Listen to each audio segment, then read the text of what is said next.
kemudian yang hari ini itu adalah manajemen gitu ya.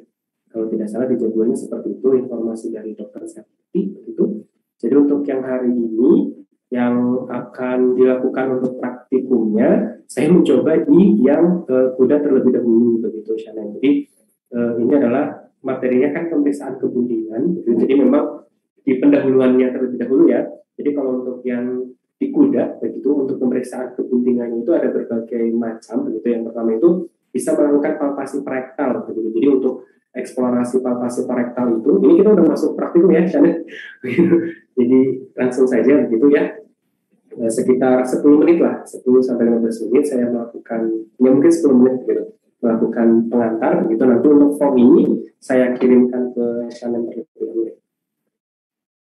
Formnya saya kirimkan ke Shannon.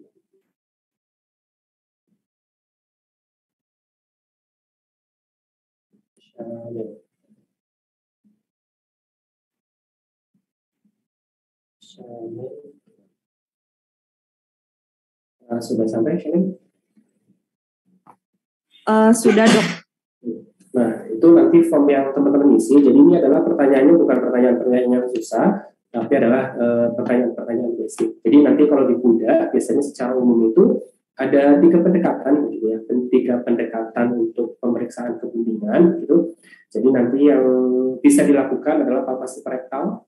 Itu nanti palpasi parektal bisa dilakukan di pemeriksaan kebundingan. Kemudian ada pendekatan menggunakan hormonal, begitu, hormonal atau ada pendekatan yang dengan pemeriksaan EKG, yang di protein yang ada di hormonal, ada di pendekatan hormonal. Kemudian yang ketiga itu yang biasa dilakukan, begitu ya, atau yang mudah dilakukan itu adalah USG. Karena pemeriksaan yang lain seperti pemeriksaan hormonal, begitu ya, tentunya dimulai dari harga dan lain sebagainya kan, dan itu hanya mendeteksi di awal kebundingan istilahnya begitu. Kalau USG kan bisa dilakukan secara kontinuitas begitu. Kemudian kalau untuk palpasi parektal juga bisa dilakukan, tapi tentunya tidak sesensitif kita melakukan USG gitu. Nah, kemudian di sini ada juga pada praktikum kali ini akan membahas mengenai proses kelahiran dari kuda. Jadi kan sebenarnya di videonya begitu ya, kalau di videonya yang di kelahiran dari kuda ya kuda melahirkan begitu, tapi di balik kuda melahirkan itu teman-teman bisa menganalisis dari perilakunya, seperti persiapan kelahirannya seperti apa. Kemudian jadi kan sebenarnya secara umum untuk tahapan kelahiran itu ada 3 tahap ya, ada tahap persiapan, kemudian tahap kelahiran, kemudian yang terakhir itu adalah postpartusnya gitu. Postpartusnya di mana dia akan mengeluarkan plasetanya, tahap kelahiran gitu. Jadi mengingat lagi materi dari dokter Septi sebelumnya begitu. Jadi larinya ke arah situ juga. Kemudian nanti dihubungkan dengan video yang ada di sini. Itu untuk praktikumnya. Kemudian untuk penugasannya nanti teman-teman bisa mengirimkan, untuk penugasannya teman-teman tinggal menjawab saja di Word-nya, Word yang ada di sini. Jadi berdasarkan video nomor 1, kapan yang waktu yang tepat dilakukan. Nanti di video ada jawabannya sih. Videonya tidak lama, sekitar 30 menit. Jadi teman-teman baca dulu saja materinya begitu, apa pertanyaan-pertanyaannya begitu. Nanti ketika di video langsung saja dijawab. Jadi teman-teman cepat begitu menjawabnya. Jadi ini sepertinya 1 jam juga teman-teman akan selesai begitu untuk mengerjakan ini. Jadi tujuannya atau outputnya adalah teman-teman mengetahui istilahnya begitu, bagaimana tata cara pemeriksaan kebundingan pada kuda. Dan materinya juga ketika misalkan di video teman-teman tidak jelas, kayak misalkan di proses kelahiran kan tidak jelas gitu, teman-teman didukung oleh literatur begitu. Literatur kalau misalkan di website boleh, gitu. Cuman websitenya website yang resmi, misalkan dari pemerintah atau dari institusi pendidikan seperti itu. Jadi ini sifatnya adalah sangat mudah begitu, tidak mempersulit teman-teman. Jadi tidak harus menggunakan jurnal internasional, jadi sumbernya bisa dari mana saja. Ini kan pertanyaannya gampang ya. Ini jawabannya ada di dalam video semua begitu. Kapan waktu terbaik, maksudnya untuk yang itu adalah waktu terbaik untuk melakukan USG-nya. Jadi kapan waktu yang dapat dilakukan, jadi di dalam videonya di situ ada beberapa waktu yang bisa dilakukan, tapi ada waktu terbaiknya begitu. Nah, kemudian jelaskan apa yang dapat dideteksi. Jadi di dalam video tersebut itu menunjukkan misalkan pada hari ke-12, hari ke-14 seperti apa. Nah, nanti teman-teman bisa menjelaskan tuh di hari ke-12 ditemukan misalkan yolk sac atau ditemukan adanya cairan dari cairannya itu, atau ditemukan misalkan dia masa ekogenik atau dan lain sebagainya, nanti ada di dalam videonya. Jadi istilahnya teman-teman sebenarnya resume tapi dengan cara menjawab pertanyaan, jadi lebih mudah seperti itu. Tidak yang harus merangkai kata-kata lagi gitu. Kemudian di sini juga ada nih fixation begitu ya, apa yang dimaksud dengan active fixation itu ada di dalam video juga, dan pada berapa hari berikutnya. Lima teman-teman setengah jam juga sudah selesai nih kayaknya. Kemudian kalau yang untuk nomor 2 ini kan tangkapan 10 screenshot ya dari video 1, kemudian diberikan narasinya. Misalkan di dalam video 1 itu tertangkap screenshot pertama begitu. Itu tertangkap pemeriksaan kebuntingan pada hari ke-12 ya. Teman-teman menjelaskan gambar ini menunjukkan pemeriksaan kebuntingan pada hari ke-12 yang ditemukan adalah ini begitu. Kemudian seperti itu. Nah, kemudian di sini untuk nomor 3-nya, metode apa yang digunakan untuk pemeriksaan kebuntingan pada kuda selain scanning menggunakan USG? Tadi kan ada 2 metode tuh, ada 3 metode begitu kan, ada USG, ada hormonal, ada palpasi rektal. Nah, di sini teman-teman tinggal menambahkan yang bagian palpasi rektal dan hormonalnya seperti apa.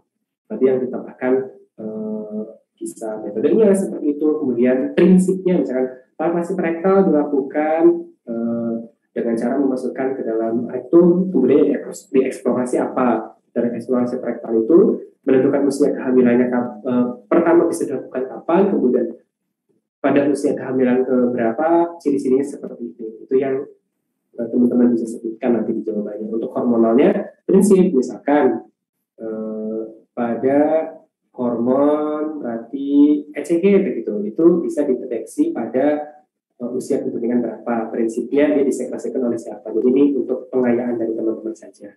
Nah, kemudian kalau untuk yang ini memang di videonya, kalau untuk yang video kedua ya video udah melahirkan begitu, tapi tidak dijelaskan itu tahapannya seperti apa. Oleh karena itu teman-teman bisa dilakukan dukungan dengan literatur. Jadi kan secara umum ada 3 tahapan begitu ya untuk yang proses kelahiran ini, ada yang persiapan, ada yang pas melahirkannya, sama pasca melahirkan atau dia biasa disebut sebagai pengeluaran dari plasenta. Ini ada kok literaturnya banyak. Tadi sebelum saya buka soal begitu ya dengan Dr. Septi itu setelah diskusi itu sudah melakukan kajian literatur juga dan referensinya ternyata sangat banyak. Jadi teman-teman tidak akan kesulitan untuk mencari literaturnya. Kemudian untuk pengayaannya begitu ya. Jadi pengayaan itu di luar dari video itu ini adalah karena di videonya benar-benar tidak menjelaskan bagaimana tekniknya begitu, jadi bukan teknis banget tapi lebih ke arah hasil begitu ya. Usia kesekian hasilnya seperti ini. Jadi di sini teman-teman perlu adanya pengayaan, di mana pengayaan itu misalkan tipe propnya yang mana sih, menggunakan tipe prop yang mana sih, kemudian nanti kalau cara melakukan di sini teman-teman bisa mendeskripsikan kalau pemeriksaan kebimbingan kuda itu misalkan kudanya secara dia bisa dilakukan berdiri menggunakan dimasukkan ke dalam palpasi rektal, kemudian misalnya itu contoh saja ya, teman-teman lengkapi, kemudian menggunakan frekuensinya sekian gitu. Kemudian alat dan bahannya juga bisa disertakan gambar, misalkan gambar USG-nya, gambar prop-nya, gambar gel dan sebagainya. Itu juga sangat banyak untuk materinya. Dan di sini yang pertanyaan terakhir, diferensial diagnosa ketika pemeriksaan kebuntingan. Jadi diferensial diagnosa kebuntingan kuda itu apa sih? Apakah itu misalkan geometra dan lain sebagainya yang menggunakan USG? Baik, ada yang mau ditanyakan untuk pengumpulannya? Nanti pengumpulannya sama, jadi tugasnya adalah tugas individu begitu, tapi pengumpulannya itu dilakukan secara per kelompok begitu. Jadi nanti misalkan kelompok 1 ada anggotanya ABCDFG, nah itu disatukan menjadi satu begitu, disatukan menjadi satu baru dikirimkan begitu. Kemudian nanti dikirimkan melalui emailnya nanti akan saya kirimkan ke Shannon juga ya. Shannon ya itulah ke Shannon begitu nanti emailnya, kemudian dikumpulkannya pada hari ini biar teman-teman tidak ada jadi beban. Gitu ya. Kalau untuk waktu praktikum sampai jam 5 ya Karen, Shannon? Iya dok, betul. Ya, boleh. Kalau misalkan sampai jam 5 atau ini kan mulai, boleh deh saya kasih waktu setengah jam setelahnya, berarti setengah 6 boleh deh maksimal. Ya maghrib deh maksimal maju biar teman-teman nanti malam bisa tidur nyenyak atau mengerjakan tugas yang lainnya. Padahal ini kan sejam 2 jam juga sudah selesai sebenarnya. Begitu ya. Atau dikumpulkan secara individu Per kelompok aja nih, per kelompok aja pengumpulannya. Oke, ada yang mau dikonfirmasi? Dok, izin konfirmasi. Jadi Ya. untuk tugasnya itu jadinya per individu atau per kelompok ya, Dok? Tugasnya memang per individu begitu, tapi pengumpulannya Oh, harus ada ini ya, harus ada penilaian dari praktikum begitu informasinya begitu. Jadi tugasnya memang tugas individu, tapi pengumpulannya kan kalau individu masuk ke dalam bidang cukup banyak juga ya begitu, akhirnya diakumulasikan begitu di terakhir di ketua kelompoknya begitu. Tapi tentunya nanti kan ketika saya membaca laporannya akan ketahuan tuh, oh ini ternyata kopas nih dari, misalkan sekarang ternyata kopas nih dari bisa misalnya begitu kan ketahuan ketika membaca laporannya begitu ya. Jadi ini sangat sensitif dan prinsipnya adalah teman-teman tahu, begitu teman-teman tahu apa yang berkaitan dengan pemeriksaan kepentingan dari di kuda ini begitu. Begitu, Shannon. Emailnya saya kirimkan dulu. Dok, kalau untuk pembentukan kelompoknya itu satu kelompok dibagi berisi berapa orang ya, Dok? Yang sudah ada aja. Untuk mata kuliah ini belum ya? Belum ada, Dok.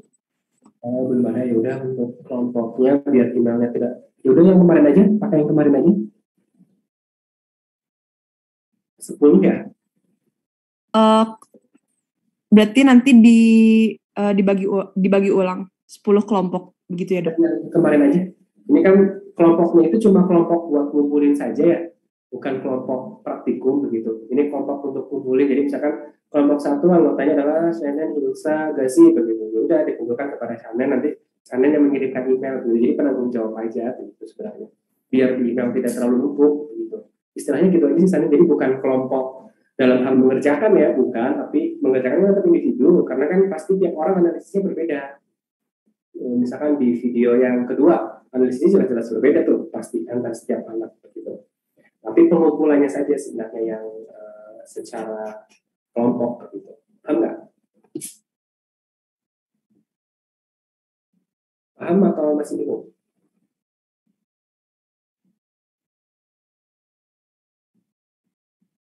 Ada yang mau dikonfirmasi?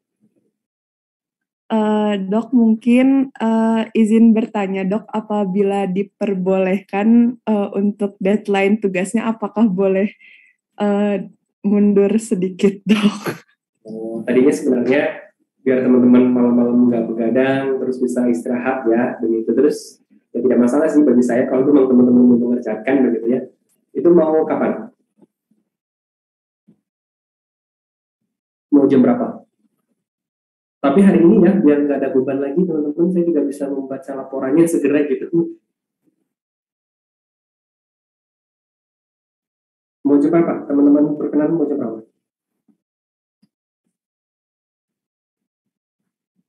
Maghrib? Sama aja ya?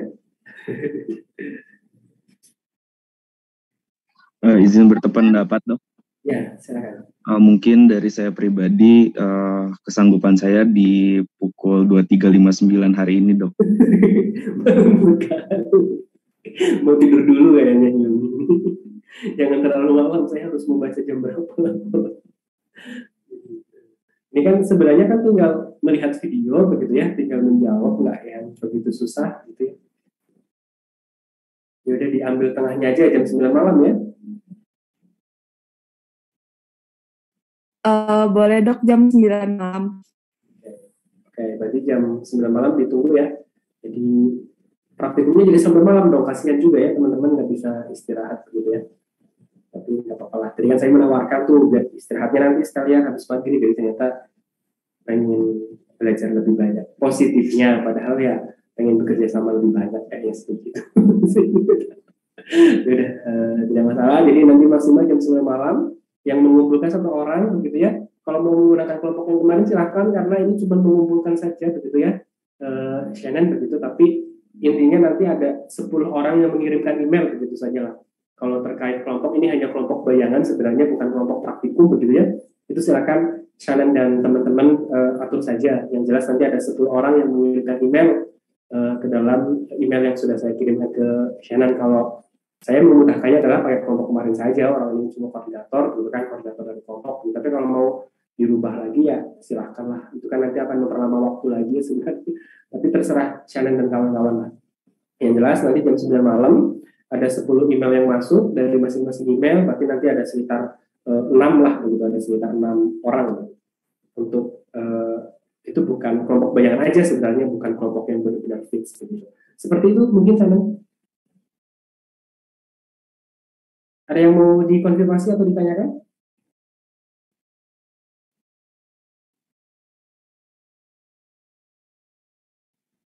Sudah cukup atau ada pertanyaan yang bingung terkait pertanyaan di praktikumnya? Silakan. Kan sudah dikirimkan, sudah dibagikan ke teman-teman. Shannon? Belum dok, nanti mungkin sekalian dengan pengumuman tugasnya. Oh iya, baik. Jadi seperti itu. Nanti kalau ada yang ditanyakan, misalkan ada ini pertanyaan ini bingung dok, maksudnya seperti apa? Nanti bisa melalui Shannon begitu ya, atau pertanyaan-pertanyaan yang lain begitu. Baik, silakan. Kalau sudah cukup, selamat mengerjakan. Tadinya biar teman-teman bisa istirahat habis maghrib, ternyata minta diperpanjang. Jadi ya silakan teman-teman bisa memanajemen waktunya tersendiri. Semoga apa yang disampaikan bermanfaat begitu ya. Kemudian mohon maaf apabila ada penyampaian yang kurang berkenan.